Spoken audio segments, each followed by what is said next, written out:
आज मैं आपको अपनी लव स्टोरी सुनाने जा रही हूँ। मेरा नाम सोनम है। सोनम एक एजुकेटेड लड़की है, बड़ी एमएनसी कंपनी में नौकरी करती है। जॉब के दौरान ही उसे प्यार भी हो जाता है। मानव उसी के ऑफिस में दोनों को पहली ही कुछ मुलाकातों में प्यार हो जाता है और लगभग 1 साल की डेटिंग के बाद ही दोनों शादी करने का फैसला भी ले लेते हैं। दोनों के परिवार को इस शादी से कोई परेशानी नहीं थी। दोनों अच्छा कमाते हैं और अच्छी नौकरी करते हैं और एक ही शहर में भी है। सोनम और मानव की शादी हो जाती है। दोनों बड़े शहर के अच्छे फ्लैट में अपनी जिंदगी की शुरुआत करते हैं। काम करने के लिए उन्होंने एक नौकरानी रखी, लता, करीब 38 साल की। सोनम ने उसे काम पर रखते हुए ही अच्छी तरह से सारे रोज बता दिए थे। साथ ही उसे ये भी कहा कि अगर वो यहाँ रहना भी चाहे तो रह सकती है। लेकिन लता ने बोला कि नहीं, उसका घर पास ही है, वो वहीं जाएगी और सुबह जल्दी वापस आ जाएगी। लता घर का सारा काम अच्छे से करती, अच्छी तरह से खाना बनाती और साफ सफाई भी करती।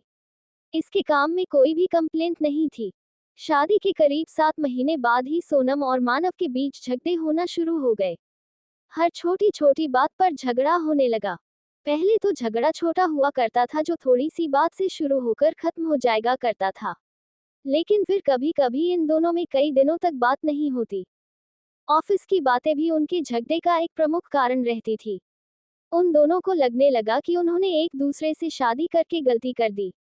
ऑफिस की एक मीटिंग दौरान दोनों ही बॉस के साथ, उसमें मानव ने सोनम की बात के बाद अपनी बात रखी, जो कि बॉस को ज्यादा पसंद आई।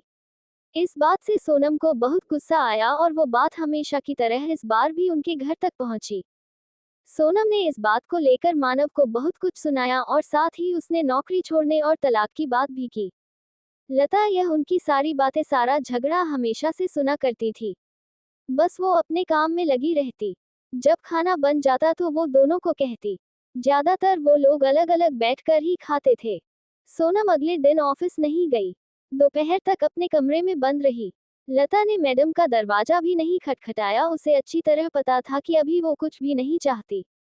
दोपहर के बाद सोनम अपने कमरे का दरवाजा खोलकर बाहर आई। लता किचन साफ करके अपने घर जा रही थी। उसके हाथ में उसका एक छोटा सा झोला था। सोनम बाहर आते ही लता को चाय के लिए कहती है। लता चाय बनाने लग जाती है। सोनम का मूड ठीक नहीं है। सोनम किचन में लता के पास जाती है। लता उसे खाना की पूछती है। सोनम बोलती है, नहीं अभी नहीं, सिर्फ चाय दो। सोनम लता को पूछती है, तुमने खाना खाया? लता, नहीं मैडम, मैं खाना ले लिया है, मैं घर जाकर खाऊंगी। लता थोड़ी देर रुककर फिर कहती है, मैडम एक ही खाना ले जाती हूँ, सिर्फ मेरा बांध कर ज्यादा नहीं ले जाती, आप देख सकती है।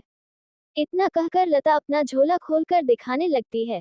सोनम, अरे कोई जरूरत नहीं है, ठीक है। लता फिर मैडम को चाय देती है। लता को थोड़ा सा डरा हुआ और झिझका हुआ देखकर सोनम उससे और बात करती है। सोनम, अच्छा लता, तुम कहाँ रहती हो? मैडम यही थोड़ी दूरी पर ही मेरा घर है।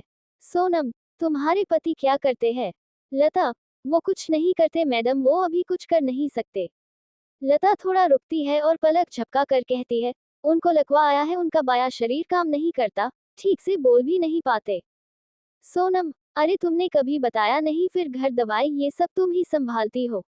लता, हाँ मैडम, 2 बच्चों की पढ़ाई छोटे स्कूल में है, लेकिन मैं चाहती हूँ कि वो पढ़ाई करें। हमेशा से मेरी उनके खाने के बाद खाने की आदत है, इसलिए पहले उनको खिलाऊंगी फिर मैं खाती हूँ, इसलिए सुबह शाम का खाना ले जाती हूँ। सोनम लता की बातें सुनकर हैरान रह जाती है।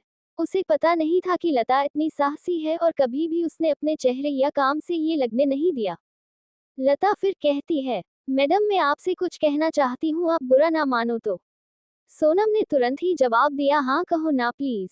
मैडम अभी हमारे पास जो होता है हमें उसकी कद्र नहीं होती है, समय कैसे बदल जाता है पता भी नहीं चलता है।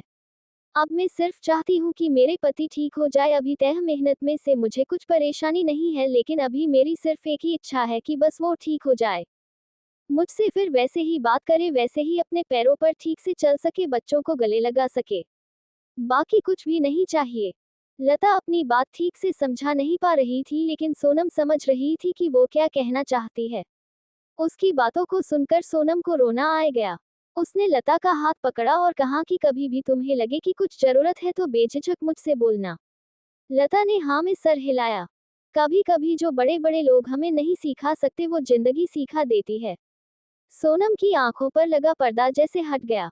उसे समझ आया कि उसके पास भगवान की दिया बहुत कुछ है। पल भर में ही जैसे उसकी सारी नाराजगी, गुस्सा ना जाने कहाँ चला गया। जिस पति का वो मुंह भी नहीं देखना चाहती थी, अब उसके आने का इंतजार करने लगी। शाम जैसे तैसे आई। दरवाजे पर जैसे ही बेल बजी, वो दौड़ कर गई और दरवाजा खोला। सामने मानव को देखकर रोते हुए उसके गले लग गई और सॉरी बोला। मानव को कुछ समझ नहीं आया, लेकिन उसने भी सोनम को सॉरी बोला। आपको कहानी कैसी लगी हमें कमेंट कर जरूर बताएं। इसी तरह की अच्छी कहानियां आप यहाँ पढ़ सकते हैं। ऐसे ही वीडियो देखने के लिए हमारे चैनल को लाइक एंड सब्सक्राइब करें। Thanks for watching.